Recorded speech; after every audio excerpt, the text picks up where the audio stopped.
Hello, hello. I'm Doug Wilkerson with Central Christian Center and Saturday Night Live Life Recovery Ministry here in Joplin.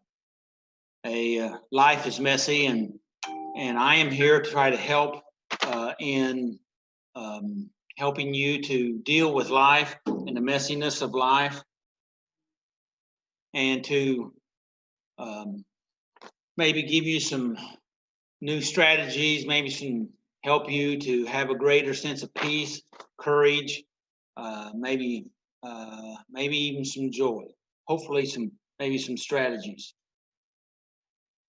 Things went kind of wild on my phone there. Sorry, but anyway, I'm here just to add value to your life, and maybe in some small way to help you to think in some new ways, because the further I go, the more I understand that thinking is so important, and we have to continue to begin to think differently. And to be able to think differently, we need to load our brain, our mind, with some new thoughts, new information. We need to align ourselves with the truth. And that's so important to help us to break those self-imposed um, uh, restraints that we have on ourselves, that we've placed in ourselves, or we've allowed society or tradition or whatever to strap on us. So anyway, today this is an encouraging word from Doug, and I'm glad you're here with us. Thank you for sharing your time with me. We'll get right into this. The title of today's message is, does unhappiness get you what you want? Does unhappiness get you what you want? Well, probably not going to get a chance to talk about it too much this week, but maybe next week we're going to talk about being focused on what you want instead of always being focused on what you don't want. Anyway, we'll talk more about that later. But anyway, a few weeks ago, I talked on the title was The Pursuit of Happiness. What does that mean? Some of you may remember that, and we talked about the pursuit of happiness. But anyway, I had a question come in, and the question was why, when I decide to go and to try to be happy, do I always seem to have more problems, and therefore that keeps me from being happy? Okay, all right. So I thought that was a pretty good question. I paraphrased that and said it this way. Instead of using their words, I'll use my words. Is why, when I decide to be happy, then all hell breaks loose. Anybody ever felt like that?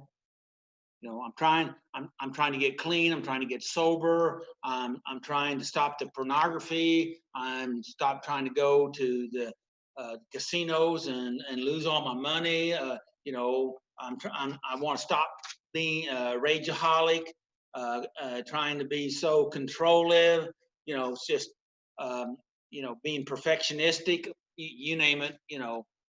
Why is it that when I attempt to try to do some of these things, does it seem to blow up in my face? It seems to feel worse. Okay, and it does. It absolutely does. That is the system. But the truth of it is, you're making headway, because it's not getting worse. It just feels worse, because it feels worse as things start to get better. Why is that? Well, I'll tell you real quickly before we get back in the message. Because we're more sensitized to it, we're more aware of it. Our reticular activated system is working, and we're more sensitive, and we're seeing it. And we're going to talk more about that today. So when we're trying to make the change, we're more sensitive, we're more aware, and we feel it maybe a little more deeply, and so it feels worse as you're getting better. All right, little evidence with people are sick or have colds or something like that, the flu.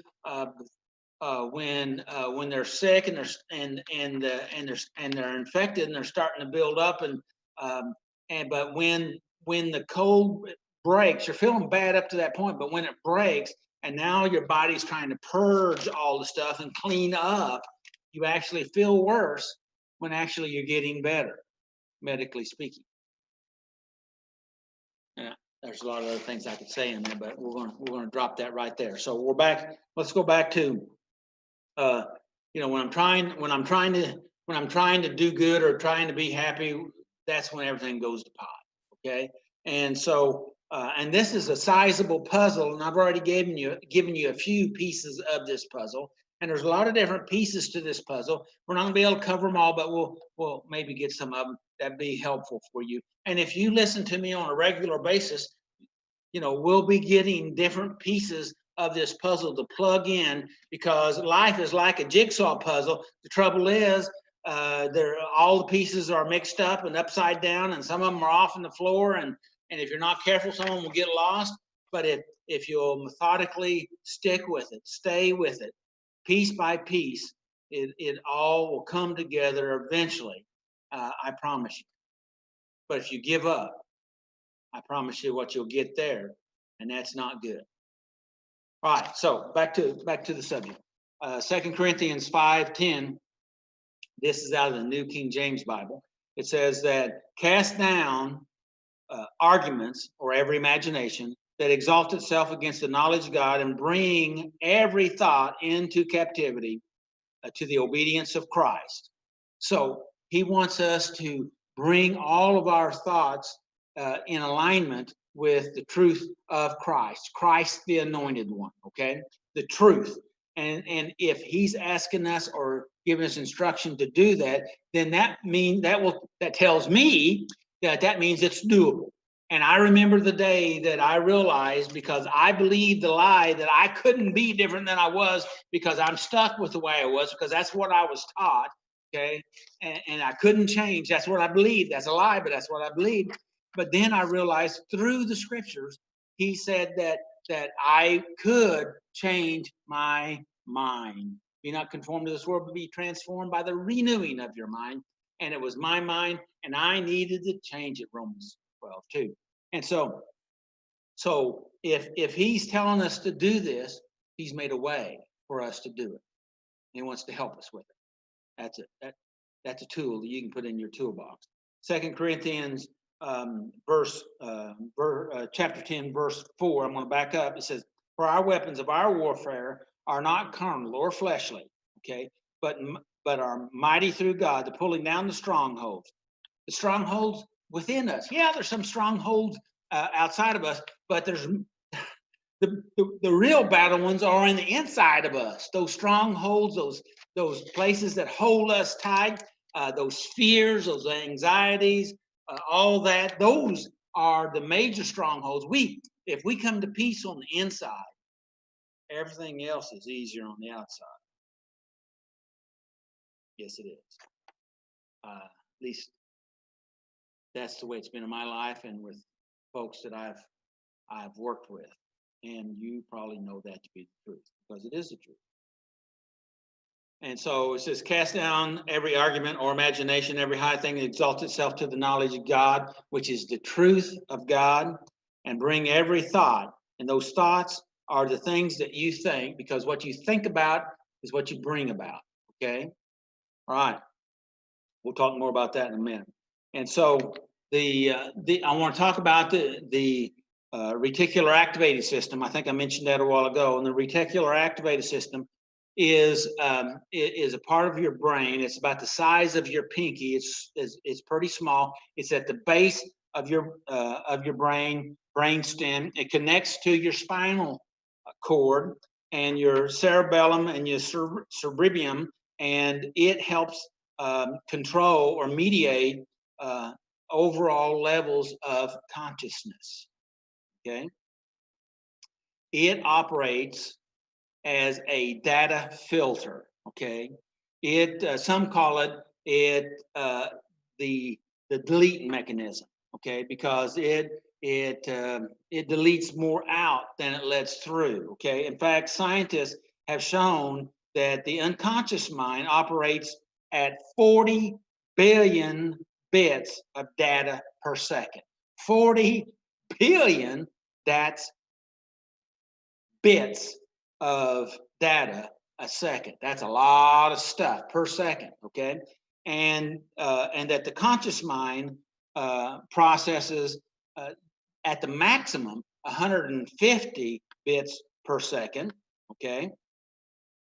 And some say it goes as low as 40 bits per second. So if we say on the low end, our conscious mind can only process 40 bits, that's quite a bit of information per second, and on the and our unconscious is able to do 40 billion. Okay, and so that's a lot. So why does our brain resist changing? That's another good question. Most people resist changing because it's a threat to our amygdala and our natural habits that we already have, which means what we're comfortable with, our our comfort zone. Anything that infringes on our comfort zone is a threat, and you have an automatic reaction to that, and that's part of that particular reactive system. And the brain causes the brain has to work overtime to be able to learn to adapt to the new things. And the more ingrained or entrenched you are, the harder it has to work. You've heard the old saying, it's hard to teach an old dog new tricks. Well, you can teach an old dog new tricks. It's just harder. Okay, it's doable. All right. Of course, the dog has to be willing to learn, and some of us dogs don't want to learn. Maybe you identify with that remark. So we'll go on. Maybe even young dogs. So anyway, I want to show you something. Can you see that? That's Watiba. Watiba is why you think about what you think about, you bring about. Okay? What you think about, you bring about. What you think about, you bring about. So whatever we choose to think on, we bring into our lives. And it affects us. And when we're affected, it affects everybody else. So the question the other day was, why, when I decide I want to be happy, do all these bad things seem to start showing up, and that keeps me from being happy? Why does that happen? Well, let me put that into summation, and that is that number one, the brain doesn't want to change. Okay, it's used to the way things are, and it wants to stay the way that it is, and actually it feels threatened when something new is introduced. In fact, research says that when it feels threatened, you've heard me say this, your amygdala kicks in and it shuts down other parts of your brain. And one writer says when that happens, you literally become more stupid. Okay, and so because you're not able to think, actually it shunts blood into your amygdala area, and so that's one of the reasons. Two, so that so when you say you want to be happy, that maybe we have planted so many negative thoughts and fears in us that our system wants to stay with it. It wants to push away anything new. Remember, it rejects that. But you say, I want that. But the trouble is, your filter has been set to only recognize that you already know, and you don't recognize anything new. The reticular activating system, one of the things that they described is that several years ago I bought a car. I hadn't ever seen one of these cars before. It was a van. It was a Silhouette. And I pulled up on this lot. I saw it sitting beside the building. Actually, the wife had the owner's wife was actually, she was driving the car. I said, I like that car. I'd like to drive that car. And I think this was in the 70s. And so I took it for a drive. I had never seen one like it before, and so I got it, and the next thing I knew, I saw that that type of car everywhere. I hadn't seen it before, and the reason why is because I just hadn't noticed. I hadn't paid any attention. I wasn't interested. But now I was able to see them everywhere. Okay, and so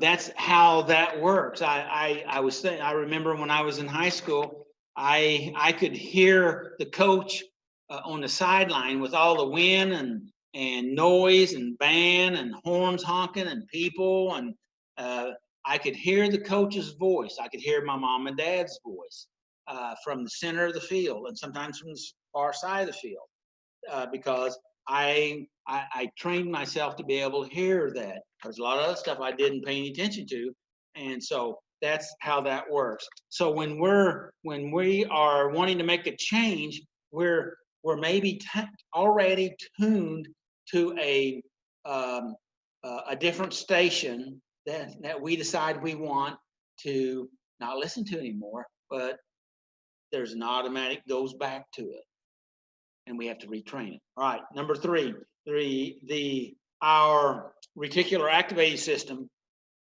wants to delete anything that's unfamiliar. I think I've already said that 2 or 3 times. Number 4, so what we have to do is we have to reset and make a new mental habit.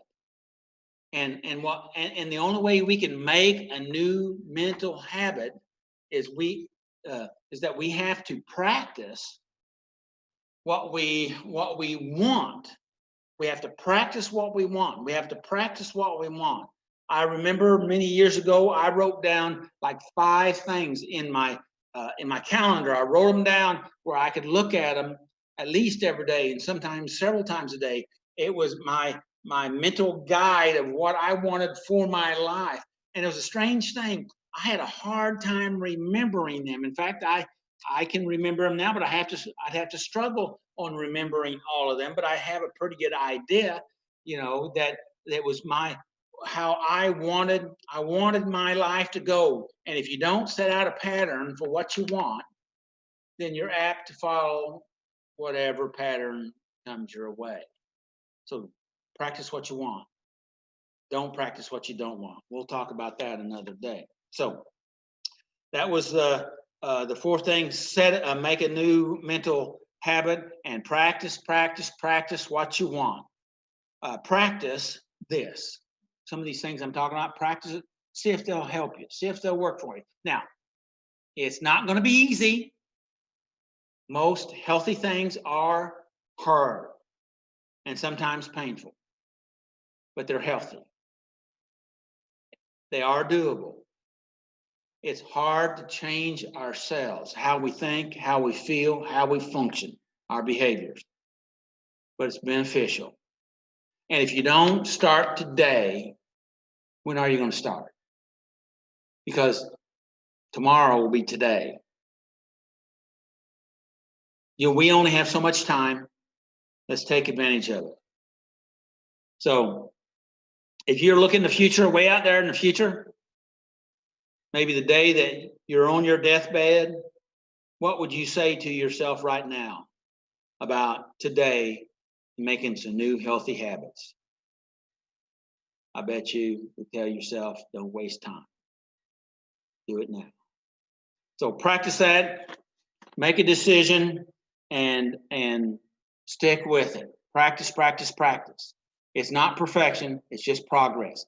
Practice. Practice what you want.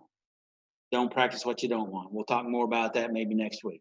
So for here, Doug Wilkerson, and for Central Christian Center and Saturday Night Live, I thank you for listening. We want the best for you wherever you're at. God wants the best. He loves you. We love you. And may the Lord bless you and keep you. May his face shine upon you and give you his peace. Please make healthy choices. Have a good day. Thanks for listening.